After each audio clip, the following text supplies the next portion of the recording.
కన్యారాశి వారికి ఈ మార్చి నెల 2024 ఎలా ఉందో చూద్దాం. అసలు ఓవరాల్గా కన్యారాశి వారికి మార్చి నెల ఎలా ఉందంటే, ది హెయిర్ ఆఫ్ అంట్ అంటే కన్యారాశి వారు చాలా జాగ్రత్తగా ఈ మంత్ సొంత నిర్ణయాలు కాకుండా ఒకరికి సెకండ్ ఒపీనియన్ తీసుకుంటూ, ప్రతి విషయంలో సెకండ్ ఒపీనియన్ తీసుకుంటూ, సొంత ఆలోచనలు కాకుండా కొద్దిగా కేర్ఫుల్గా ఎవ్రీథింగ్ జాగ్రత్తగా ఆలోచించుకొని డిస్కస్ చేసి యాక్షన్ తీసుకుంటే డెఫినెట్లీ చాలా చాలా పాజిటివ్గా ఈ మార్చ్ మంత్ ఉంటుంది. అసలు కన్యారాశి వారి గురించి మాట్లాడితే వీళ్ళు చాలా intelligent and sharp minded people అనమాట. అంతేకాకుండా వీళ్ళు ఎక్కడికి వెళ్తే అక్కడ కంప్లీట్ అట్మాస్ఫియరే చాలా చేర్ఫుల్గా అయిపోతుంది, చాలా పాజిటివ్గా వీళ్ళు ఉంటారు. ఎలాంటి సిచ్యువేషన్లో అయినా ఏది కరెక్ట్ ఏది రాంగ్ అనేది వాళ్ళు జాగ్రత్తగా అబ్జర్వ్ చేయగలరు. ఎందుకంటే వాళ్ళు ప్రతిదీ అబ్జర్వ్ చేసుకొని దాన్ని జాగ్రత్తగా నోట్ చేసుకుంటారు. అంటే నోట్ చేసుకుంటే రాసుకుంటారని కాదు, వాళ్ళు ప్రతిదీ అబ్జర్వ్ చేసి పాయింట్స్ అన్ని చాలా జాగ్రత్తగా గుర్తుపెట్టుకుంటారు. వాళ్ళ జాబ్ని చాలా ఎంత బాగా చేయగలరు, ఎంత బాగా నేను జాబ్ చేయగలను, ఎలాంటి వర్క్ అయినా ఎంతవరకు నేను ఇవ్వగలను, ఈ వర్క్లో ఎంతవరకు నేను ఫుల్ పెట్టి చేయగలను, అది పూర్తిగా వాళ్ళు దానిలో నిమగ్నమే చేస్తారు. చాలా చాలా చాలా వెరీ వెరీ డెవలప్మెంట్. అంటే ఇలాంటి కన్యారాశి వారు ఎక్కువగా డెవలప్ అవ్వడానికి కారణాలు ఇవన్నీ అనమాట. చాలా చాలా బాగుంటుంది. అసలు బిజినెస్ సెక్టార్లో ఉన్న వారికి, కన్యారాశి వారికి బిజినెస్ సెక్టార్లో ఉన్న వారికి ఈ మార్చ్ మంత్ ఎలా ఉందంటే, ఏస్ ఆఫ్ పెంటికల్ అంటే ఇది ఒక very very positive sign. Like మీకు ఆల్రెడీ ఉన్న ఏదైనా మనీకి సంబంధించిన ఫైనాన్షియల్గా మీకు ఒక న్యూ ఫైనాన్షియల్ అవుట్పుట్ అనేది వచ్చే అవకాశం ఉంది. అంటే మీరు కొత్త అవకాశం, లేదా మీరు కొత్త బిజినెస్, లేదా మీరు కొత్తగా ఏదైనా స్టార్ట్ చేస్తుంటే అది డెఫినెట్లీ వెరీ వెరీ సక్సెస్ఫుల్గా మీరు దాన్ని ఉండే అవకాశం ఉంది. అంటే మీరు ఈ మార్చ్ మంత్లో మీరు చేసే న్యూ అడ్వెంచర్స్, న్యూ ఇన్వెస్ట్మెంట్స్, మీకు వచ్చే న్యూ బిజినెస్ ఐడియాస్ అన్నిటివి మీకు ఫైనాన్షియల్గా బెనిఫిట్ అయ్యే అవకాశం ఉంది బాగా. సో మార్చ్ మంత్ మీకు చాలా బాగుంది, ఫైనాన్షియల్గా ఇంకా బాగుంది బిజినెస్ సెక్టార్లో ఉన్న వారికి.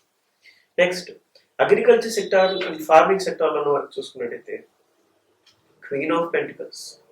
ఇక్కడ మళ్ళీ ఫైనాన్షియల్గా అగ్రికల్చర్ ఫార్మింగ్ సెక్టార్లో ఉన్న వారికి చాలా బాగుంది. కానీ మీరు ఇక్కడ చాలా కేర్ తీసుకోవాలి. ఓవర్ కేర్ తీసుకోవడం వెరీ ఇంపార్టెంట్. కేర్ కానీ జాగ్రత్తగా తీసుకోకపోతే, నెగ్లెక్ట్ చేస్తే ఫైనాన్షియల్గా చాలా దెబ్బతింటారు మార్చ్ మంత్లో. సో ఫైనాన్షియల్గా మీకు చాలా బాగుంది. సో దాన్ని బట్టి ఏంటి, మనం ఇంకా ఎక్స్ట్రా కేర్ఫుల్గా ఉంటే వెరీ ఇంపార్టెంట్, లేదంటే ఇబ్బంది పడే అవకాశం ఉంటుంది. నెక్స్ట్ జాబ్ సెక్టార్లో ఉన్న వరకు మీరు చూసుకున్నట్టయితే పేజ్ ఆఫ్ వాండ్స్ అంటే మీకు డెవలప్మెంట్ ఉంటుంది ఈ మార్చ్ మంత్ జాబ్ సెక్టర్లోకి. Financial increment, new promotion, anything, కొత్త జాబ్ ఎలాంటిదైనా ఉంటాయి. కానీ నాట్ వెరీ క్విక్. మీరు ఎంతో కష్టపడాలి. ఫాస్ట్గా రిజల్ట్స్ అయితే రావు, లేట్ అవుతుంది. రిజల్ట్స్ వస్తాయి కానీ చాలా మెల్లగా. అది మీరు అబ్జర్వ్ చేస్తే మీ అదృష్టం. అబ్జర్వ్ చేయకపోతే అబ్జర్వ్ చేయండి, మీరు డెవలప్ అవుతారు. కానీ చాలా స్లో డెవలప్మెంట్ ఉంటుంది, very very slow development. So కొద్దిగా కేర్ఫుల్గా నేను ఎంత కష్టపడుతున్నా నాకు ఏం రావట్లేదు అనే ఆలోచన లేకుండా మీకు వస్తున్న ఆప్షన్స్, మీకు వస్తున్న డెవలప్మెంట్ అబ్జర్వ్ చేయండి మార్చ్ మంత్. నెక్స్ట్ స్టూడెంట్స్, కన్యారాశి స్టూడెంట్స్ గురించి చూసుకున్నట్టయితే 8 ఆఫ్ కప్స్. ఇక్కడ 8 ఆఫ్ కప్స్ అనగానే స్టూడెంట్స్ చాలా మంది డిస్కంటిన్యూ చేసే అవకాశం ఉంది మీ స్టడీస్ని ఈ మార్చ్ మంత్లో. మేబీ ఫెయిల్ అవటము, ఫైనాన్షియల్ ఇష్యూస్ అవటము, లేదంటే ఏదైనా హెల్త్కి సంబంధించిన ఇష్యూస్. చాలా మంది కన్యారాశి వారు మీ స్టడీస్ని డిస్కంటిన్యూ చేసే అవకాశం ఉంది, లేదంటే ఇంతవరకు చదివిన చాలు, ఇంకా చాలే అనుకునే అవకాశం కూడా ఉంది. సో అది కరెక్ట్ డెసిషనా కాదా ఒకసారి జాగ్రత్త చూసుకోండి. ట్రై చేయండి చదవడానికి. ఇంకా అసలు అవ్వదు, ఇంకా ఇంపాసిబుల్ అంటేనే మీరు దాన్ని అవుట్ అవ్వండి, లేదంటే చదవండి. చదువు వల్ల మీకు ఇంకా ఎక్కువ డెవలప్మెంట్స్ ఫ్యూచర్లో ఉంటాయి, కొత్త అవకాశాలు వచ్చే అవకాశం ఉంటుంది. స్టడీ ఈజ్ వెరీ ఇంపార్టెంట్ మీకు. ఎందుకంటే నీకున్న ఇంటెలిజెన్స్కి మీరు చదువు ఆపేస్తే అది మిమ్మల్ని ఇంకా తక్కువ చేస్తుంది. మీరు ఒకవేళ ఇంత తెలివితేటలు న్యాచురల్గానే మీరు చాలా తెలివైన వాళ్ళు, దానికి మీరు స్టడీస్ని ఎడ్యుకేషన్ యాడ్ చేస్తే ఎంత ఫాస్ట్గా మీరు డెవలప్ అవ్వచ్చు లైఫ్లో. సో మీరు ఎంతవరకు చదవగలరో అందులో చదవండి. డిస్కంటిన్యూ చేసే ఆలోచన ఉంటే దాన్ని వివరించుకోవడానికి ప్రయత్నించండి ఈ మార్చ్ మంత్. సో కొద్దిగా కేర్ఫుల్, అంటే ఫెయిల్ అవుతారు కొంచెం మంది, దానివల్ల డిస్కంటిన్యూ కూడా అవ్వచ్చు. సో మార్చ్లో ఉండే ఎగ్జామ్స్ మీద బాగా ఫోకస్ చేయండి. ఓకే, నెక్స్ట్ గవర్నమెంట్ ఎంప్లాయీస్ గురించి ఆలోచిస్తే నైట్ ఆఫ్ వాంట్స్.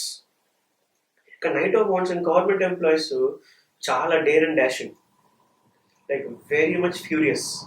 ఎవరు ఎదురొచ్చినా మీరు చేయాల్సిన వర్క్ మీరు చేస్తారు, అంత పాజిటివ్గా ఉండాలి మీరు మార్చ్ మంత్. కానీ కొన్నిసార్లు మనకన్నా పవర్ఫుల్ వ్యక్తి ముందుంటే మనం ఇలాంటి డేర్ అండ్ డాషింగ్ చూపిస్తే మనకి అది ప్రాబ్లం వచ్చే అవకాశం ఉంది. సో మార్చ్ మంత్లో మీరు కొద్దిగా మీరు మీ దూకుడిని తగ్గించుకొని కొద్దిగా కేర్ఫుల్గా మీరు ఉండటం వెరీ ఇంపార్టెంట్ మీ వర్క్లో. ఓవరాల్గా వెరీ వెరీ పాజిటివ్గా ఉంది మీకు. నెక్స్ట్ పాలిటిక్స్ అండ్ పొలిటికల్ సెక్టార్లో ఉన్న వారికి, కన్యా రాశి వారికి చూస్తే 10 of Pentacles. This is my favourite card, నాకు చాలా ఇష్టమైన కార్డ్ ఇది. సో ఇది కంప్లీట్, ఇంకా ఏది ఇది ఇది బాగుంది అది బాగుంది అని చెప్పడం లేదు. ఎవ్రీథింగ్ మీకు ఈ మార్చ్ మంత్ చాలా బాగుంది. ఈ మార్చ్ మీకు చాలా everything, family, house, financial, health, kids, మీ పార్ట్నర్, మీ పేరెంట్స్, ఎవ్రీథింగ్ మీకు చాలా చాలా పాజిటివ్ ఉంది మార్చ్ మంత్. పొలిటీషియన్స్కి, పొలిటికల్ సెక్టార్లో మనకి. సో ఇంత బాగుందని మనం నెగ్లెక్ట్ చేయకుంటే దీన్ని ఇంకా డెవలప్ చేసుకుంటే ఆప్షన్లో మనం ఉంటాం very very important. Next film ఇండస్ట్రీలో ఉన్న వారి గురించి చూసుకున్నట్టయితే 9 of Swords కొద్దిగా డిప్రెసివ్గా ఉంది. అంటే మేబీ ఫిలిం ఇండస్ట్రీలో ఉన్న వారికి మాత్రం కొద్దిగా ఈ మార్చ్ మంత్ కొద్దిగా అంత మీరేమైనా ఎక్స్పెక్ట్ చేసి ఉండొచ్చు, దానివల్ల మీరు ఫెయిల్ అయి ఉండొచ్చు దాంట్లో, దానివల్ల మీరు కొద్దిగా డిప్రెసివ్గా ఉండే అవకాశం ఉంది. సో కొద్దిగా కేర్ఫుల్గా ఏమి ఎక్కువ ఓవర్ థింకింగ్ చేయకుండా మళ్ళీ ట్రై చేయడానికి ప్రయత్నించండి, డెఫినెట్లీ సక్సెస్ వచ్చే అవకాశం ఉంది. కానీ మార్చ్ మంత్లో ఫిలిం ఇండస్ట్రీలో వారు కొద్దిగా డిప్రెషన్లోకి గురయ్యే అవకాశం ఉంది. సో దాన్ని మీరు ఎలా ఓవర్కమ్ చేయడానికి ఇప్పటి నుంచే ప్రయత్నించండి. నెక్స్ట్ అసలు ఓవరాల్గా కన్యా రాశి వారికి హెల్త్ గురించి చూసుకున్నట్లయితే 9 of Wands. అంటే మీకు ఓవరాల్గా హెల్త్ అనేది బాగానే ఉంది, కానీ ఏదైనా చిన్న ఫిజికల్గా మీరు దెబ్బ పడే, అంటే ఒక చిన్న బ్లీడింగ్ అయ్యే అవకాశం ఉంటుంది. చిన్న బ్లీడింగ్ అయ్యే దెబ్బ ఈ మార్చిలో మీకు పడే అవకాశం ఉంది. ఓవరాల్గా అందరికీ చిన్నదవచ్చు పెద్దదవచ్చు, కానీ దాని నుంచి మీరు రికవర్ అవుతారు. జస్ట్ ఒక మైనర్ యాక్సిడెంట్ అవ్వచ్చు, కింద పడేలా కాలుకో చేతికో తెల్లు దెబ్బ తగలవచ్చు, కొంతమంది యాక్సిడెంట్ అవ్వచ్చు. సో చిన్నదవచ్చు పెద్దదవచ్చు, కానీ దాని నుంచి అయితే రికవర్ అవుతారు. ఈ రికవరీ ప్రాసెస్ అంతా మీ మీద ఆధారపడి ఉంటుంది. మళ్ళీ మీరు ఎంత వెల్ పవర్గా ఉంటారు, ఎంత స్ట్రాంగ్గా ఉంటారు అనేది వెరీ ఇంపార్టెంట్. సో ఓవరాల్గా కన్యా రాశి వారికి పాజిటివ్స్ ఉన్నాయి, నెగిటివ్స్ ఉన్నాయి. మెయిన్గా మనం పాజిటివ్స్ మీద ఫోకస్ చేస్తూ ఒక పాజిటివ్ మైండ్ సెట్ వెళ్తే డెఫినెట్లీ బాగుంటుంది. ఆరోగ్యం గురించి కొద్దిగా కేర్ఫుల్గా ఉండండి. మీ ఎన్విరాన్మెంట్, మీ చుట్టుపక్కల ఉన్న అట్మాస్ఫియర్ ఎలా ఉందో చూసుకోండి జాగ్రత్తగా. Thank you.